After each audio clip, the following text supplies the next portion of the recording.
Have you ever had a great performance review, but when it came to asking for a raise, your mind went blank? Or maybe you have a new job offer, but when it comes to talking about money, it gets a bit scary and intimidating. The truth is, if you don't ask, you don't get. And you deserve to get paid what you're worth. But negotiating is sometimes intimidating and can feel overwhelming. And oftentimes it's just easier not to ask. However, not to worry, I got you. In this video, we're going to break down how to negotiate a raise, a contract, or salary so you can walk in feeling confident and walk out with more money. My number one question from friends, family, clients, students, team members is, can you help me with negotiation? And this is because I've made it a point to always negotiate. It's something that I have just learned to do naturally because I have trained myself and learned some techniques to help me get over the fear, the ick, the uncomfortableness, and I am able to articulate what I want and what I need out of a deal that will make me happy and that is fair. And I feel like this is especially important for women because we are less likely to negotiate. A 2024 study of UK job seekers found that 59% of women had never negotiated their salary when offered a new role, compared to 39% of men. So let me give you a practical example. I remember a time where I joined an organization and I negotiated my salary. And as a result, my line manager then got a salary increase herself. Because I was able to secure a higher salary for myself, that inadvertently pushed her to a higher salary. I remember clearly on my first day, she came to my desk and she thanked me. She said, "Hey, thank you so much for joining. I'm excited you're here, but also I owe you because I got a pay rise because of your pay." And I was like, oh, wow, okay, cool. It was something that she had never thought of to do herself. She actually didn't think it was possible because she'd been in the organization for a little bit. And in fact, she was promoted into the role just before I joined. It wasn't even on her radar to ask for more money. She was just grateful and thankful enough that she received a promotion. And as a result, we get into the situation where we have the ask gap. A study found that the average woman sets her salary expectations $14,000 lower than the average man. It's no surprise that there is a pay gap between women and men. So knowing this, I challenge you to work on these skills so that you feel comfortable and confident and make it a habit to always negotiate. And initially, it may not feel easy or comfortable, but I want to make sure that you get to a point where you can just ask like it's just part of your DNA. Make it a rule to always negotiate because it is great practice and a great life skill to have. You'll feel more confident and it only gets better. Okay, the first step to any kind of negotiation is to shift your mindset. You are not asking, you are proposing. So as an example, you are not asking for a raise, you are proposing a new salary for the value you've provided. When you ask, you are putting them in control. But when you propose, you're treating it like a business transaction. And that's exactly what it is. You have done the work, you have provided the value, and now you're presenting it that benefits both parties, you and the company. I think it's also important to go in there with the best case scenario and the worst case scenario. So you can mentally prepared on the best outcome and the worst outcome that could happen and what's acceptable to you. With negotiation, you should treat it as a game. We get intimidated because we think, oh gosh, like I'm bringing it up and maybe the other person is just gonna shut me down. You don't know if they're a good negotiator. Maybe they'll just say, okay. You don't know until you ask. Also, speaking of mindset, it's worth noting that because it's a transaction, be objective, come to the table with facts, not emotion. And also because you are conveying the value you bring to the table, don't feel that you could be perceived negatively because these are just facts. If you are a top performer, if you are able to get things done, if you are excelling in your role, you should be able to articulate these facts, have the data to back it up like a brag file. So every time you have an accomplishment or achievement, you file that away and make sure you have those as proof and evidence. Sometimes it can feel like you're reminding people they should know what I'm doing. They should know my track record. They see my performance.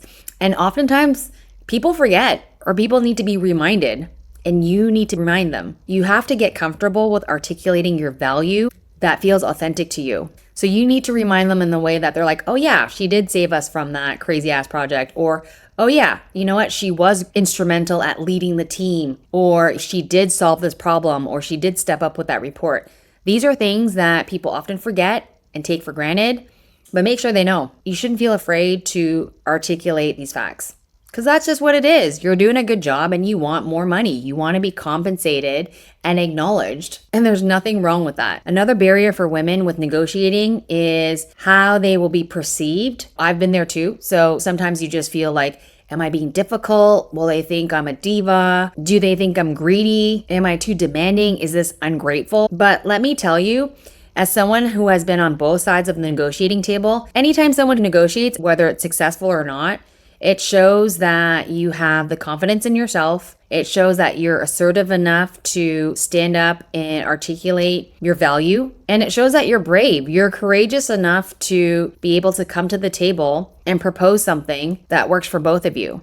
This is instant respect. So while women are uncomfortable with advocating and negotiating for themselves, it's interesting. Studies show that women are often more assertive when advocating for others. That's why we make such great project managers, line managers. We fight for our team, we fight for our people, we fight for our friends, our family.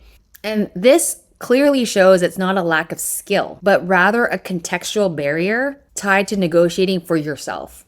So if it helps, pretend you are your best friend or a colleague or someone that you are protecting, and you want to advocate the best for them. You want to ask on their behalf.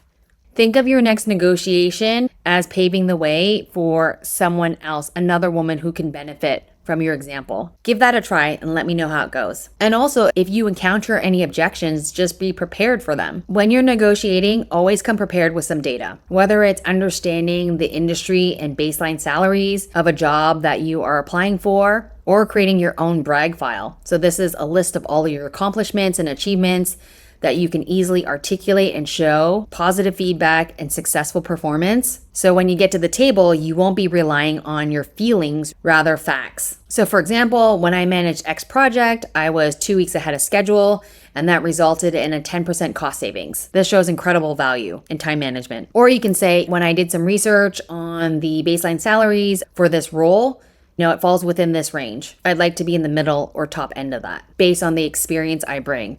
And then you can jump into your examples. And even if it's your first job, you should still negotiate.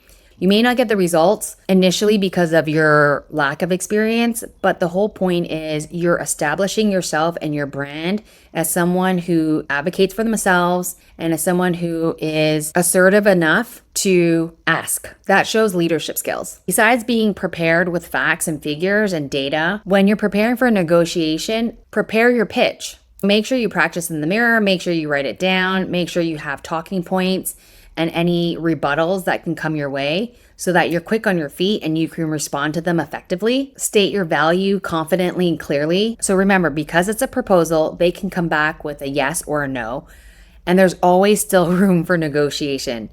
You can come up with creative ideas or suggestions that will make things satisfactory to your liking. That can be a win-win for everyone. Even in the conversation, if you're getting a rejection, you can always continue it by opening it up. Is there any flexibility here? Is there any wiggle room? Is there anything else that you can propose that would be suitable? Are there any suggestions you can provide to help us move forward? Oftentimes when we're negotiating, the majority of the time we're only thinking about monetary value, but you can get creative and ask for extra time off, training and development budget, other things if money can't be budged at the moment, or even a time to revisit this negotiation at a later date when the timing is right. But make sure you get that date in the diary. Book it. Every negotiation is different, so you'll always learn something. At least you know you tried. You tried everything you could in your power. So then it's a decision of whether it's acceptable to you and you want to accept the terms, because then you understand the situation clearly and you can decide what you want to do with your next steps. So in a nutshell, 3 simple tips that will help you with your negotiations of any sort. Shift your mindset from asking to proposing. Build your case with evidence and data, facts, not emotion. And practice your delivery. Keep it light, keep it open, and keep it moving. Do you want to find that common ground where you both benefit? But ultimately, you get rewarded for always asking. It helps build character, confidence, and assurance in your abilities. You only get better by asking and negotiating and going through this. If you found this breakdown helpful, please like and subscribe for more tips on building the career you want and a life you love. See you in the next one.